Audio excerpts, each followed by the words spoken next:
Bangladesh, also known as the nation born of a storm, is a country in southern Asia. This country is situated in the world's largest delta region, a bowl-shaped alluvial plain between the Himalayas and the Bay of Bengal. A large portion of the land is merely a few feet above sea level. It is frequently a target for various natural catastrophes, including tornadoes, floods, and tropical cyclones, due to its geographical location and other causes. Watch this video to learn more about the destruction caused by a massive cyclone in Bangladesh. Build up to the storm.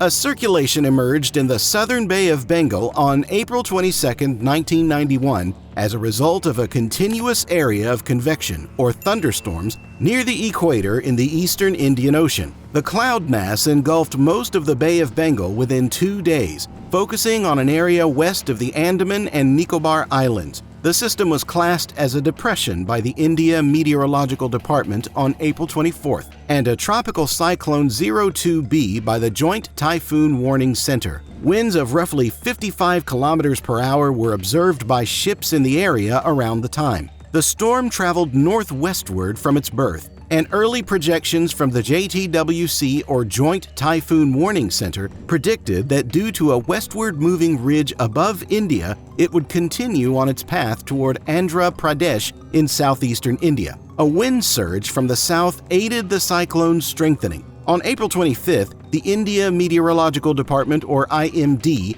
upgraded the depression to a cyclonic storm, and the next day, it was upgraded to a severe cyclonic storm. As an anticyclone developed aloft the hurricane on April 26th, wind shear had reduced to near zero. The cyclone skirted the western edge of a massive subtropical ridge over Thailand around this time, and the storm curved northward between the ridge and the ridge to the northeast and northwest. On April 27th, the IMD upgraded the system to a very severe cyclonic storm, with gusts of 142 kilometers per hour predicted. The JTWC foresaw a future track to the Ganges Delta region of eastern India and Bangladesh at this period. The cyclone accelerated north-northeast on April 28th due to southwest flow. The storm's output was enhanced as a result of this flow, and the cyclone strengthened even further. The JTWC properly predicted landfall in southeastern Bangladesh by 12 o'clock UTC on April 28th, or around 31 hours before landfall.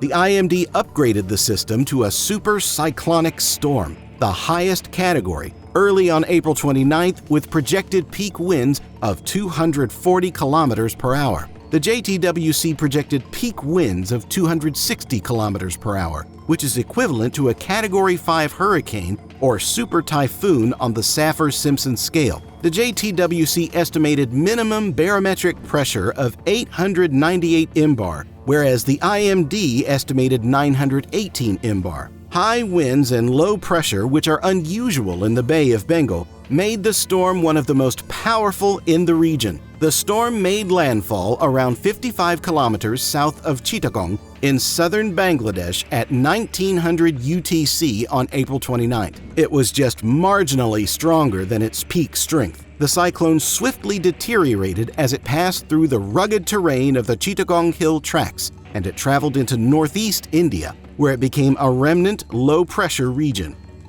Maximum damage in Chittagong.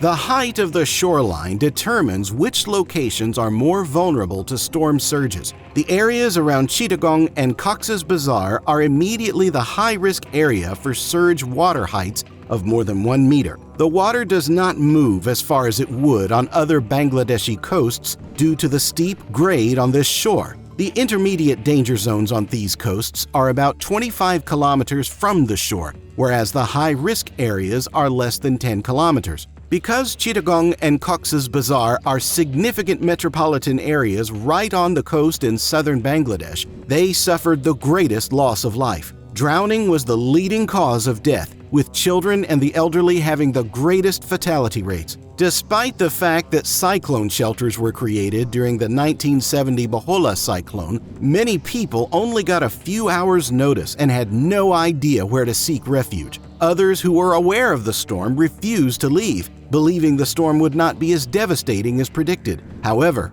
thankfully, more than 2 million people were evacuated from the most vulnerable places, minimizing the chance of death. Damage from the storm was expected to be about 1.5 billion pounds. The Bangladesh Navy and Bangladesh Air Force, which also had bases near Chittagong, were also severely damaged. The storm had quickly weakened while traveling across land, saving mainland areas from destruction. The most damage was done along the Chittagong border, particularly in Patenga, where winds uprooted a 100-ton crane from the port of Chittagong and smashed it on the Karnapuli River Bridge, effectively splitting it in two. Even 3 to 4 weeks later, mass land erosion resulted in more farmers losing their land, causing unemployment to rise even further. Aftermath. Bangladeshis crowded shelters following the storm, leaving many more victims homeless. On the island of Sonodia, residents were suffering from illnesses such as diarrhea caused by contaminated water, respiratory and urinary infections, scabies, and various injuries due to a diet of only rice. Only 5 of the island's 10 wells were operational, with only 1 providing pure water and the rest contaminated by seawater. During the 1991 cyclone, Bangladesh developed improved warning and shelter systems. In addition, the government implemented a reforestation program to reduce future flooding. An estimated 2 to 3 million people fled the Bangladeshi coast before the cyclone made landfall. According to the American Centers for Disease Control and Prevention, underestimating the severity of the cyclone was the main reason more people did not evacuate. The JTWC kept in touch with the American Embassy in Dhaka, Bangladesh's capital, to ensure that it would not be forced to evacuate due to a projected track farther southeast. Bangladesh is routinely struck by deadly cyclones and other natural calamities on an annual basis. This country's location and physical geography have a lot to do with the frequency of disasters. During the time period of April 22nd through 30th, 1991, the Bangladesh cyclone was one of the worst tropical storms ever recorded. In the end, the hurricane made landfall in Bangladesh's Chittagong district, one of the country's most densely inhabited areas. The hurricane that killed an estimated 140,000 people caused up to 10 million people to lose their homes and caused billions of dollars in property damage. Sea Angel Operation: The World Reacts.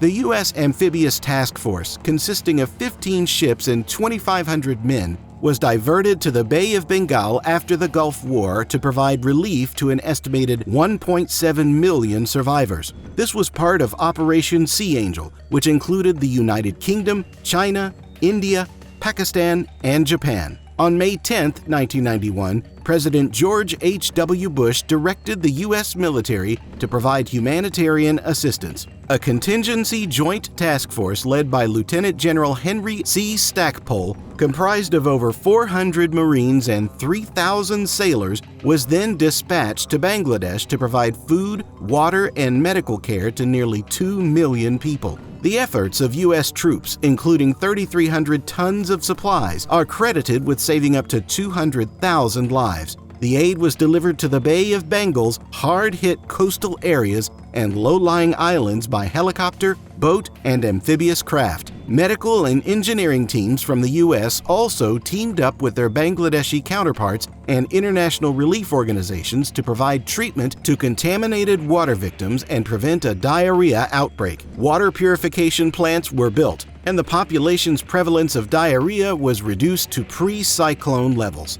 Following the task force's departure, 500 military personnel, 2 C-130 cargo planes, 5 Black Hawk helicopters, and 4 small landing craft remained to help finish up relief operations in outlying districts and rebuild warehouses. The USS St. Louis, an amphibious landing ship, delivered large quantities of intravenous solutions from Japan to aid in the treatment of cyclone survivors. Here's the end of today's video. Don't forget to like this video and share it with your friends. If you're a new subscriber, please check out our channel. We are looking forward to sharing more informative videos like this in the future. Until then, stay tuned.